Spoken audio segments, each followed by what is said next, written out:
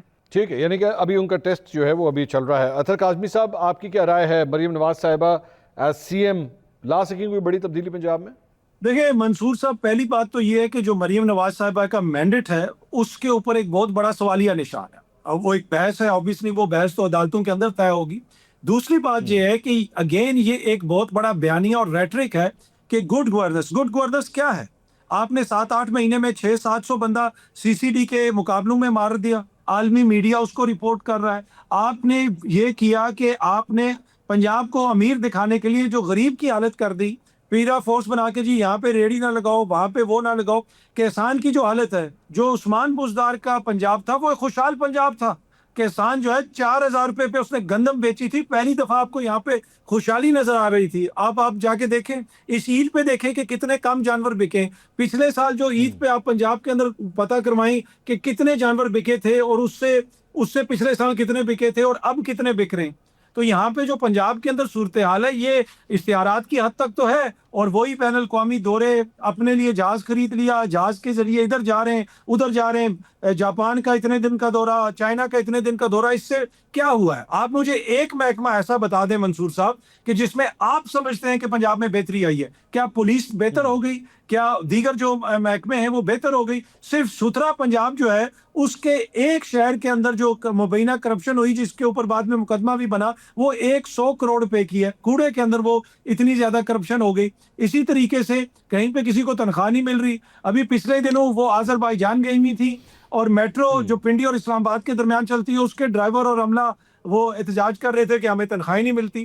تو یہ کون سی گڈ گورننس ہے کہ جس میں جو ہے عام بندے کی زندگی میں کوئی بہتری نہیں آئی؟ سفید پینٹ کروا دینا, اچھی بلڈنگز کے اوپر بڑے بڑے پوسٹر لگوا دینا, یہ تو کسی آمریت میں بھی ہو جاتا ہے. نارتھ کوریا میں جائیں آپ, بڑے بڑے فنکشن ہوتے ہیں, اس کا کوئی مقابلہ ہی نہیں کر سکتا کم جونگ ان کا. اس کی جو بڑی یہ تقریب وہ تقریب, تو وہ ساری تقاریب ہی ہمیں نظر آ رہی ہیں. اگر کسی کی نظر میں یہ گڈ گورننس ہے تو وہ ہو سکتی ہے. گڈ گورننس تو وہ ہے کہ جب عام بندے کی زندگی بہتر ہو, عام بندے کا سٹینڈرڈ آف لیونگ اوپر جائے. اسی طریقے سے آپ نے ہر دوسرے کلینک کا نام تو اپنے نام پہ رکھ دیا, لیکن کیا وہاں پہ وہ طبی سہولتیں مل رہی ہیں؟ تو یہ اشتہارات کی حد تک اور ایک بیانیہ بنانے کی کوشش تو ہے. باقی گڈ گورننس پنجاب میں کتنی ہے؟ میرے خیال میں اگر آپ کسی دن مائک لے کے منصور صاحب نکل جائے نا باہر اور پنجاب کے 1-2 شہروں میں گھوم لیں تو آپ کو پتہ چل جائے گا کہ کتنی گڈ گورننس ہے وہاں پہ.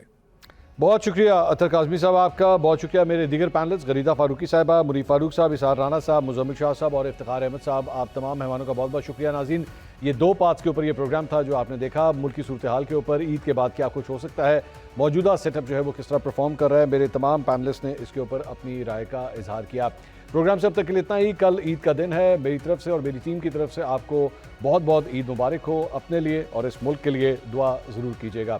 انشاءاللہ آپ سے اگلے پروگرام میں ملاقات ہوگی. اللہ حافظ.